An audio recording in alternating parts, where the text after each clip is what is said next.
Recommender systems have become an integral part of our media experience. When we open our Netflix account or scroll on social media, these platforms face us with personalized recommendations that guide our attention. In many cases, such systems are used for purely commercial purposes. But in the media sector, and particularly when used by public service media, other values also guide how they're designed and used, such as providing a diverse experience.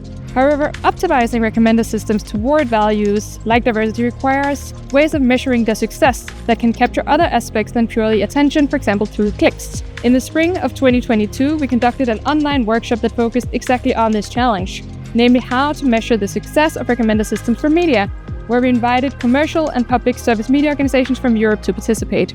Good practices were brought up in the workshop, which you can find more information on in the short report we did. Here I want to briefly highlight 3 conditions that the participants suggested could help create the conditions for better measuring the success of recommender systems and which could also be supported by policy.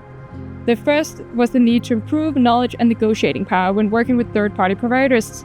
This could include the ability to ask for optimizations beyond click-through rate, which could help alleviate the current market gap in which certain media organizations have the agency to adjust their recommenders.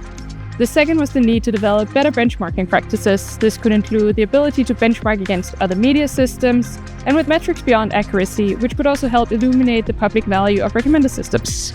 The last was the need to support industry-academia collaborations. This could include collaborations on technical solutions, but also to help develop value frameworks, which could help reduce the cost of the projects and support more responsible development.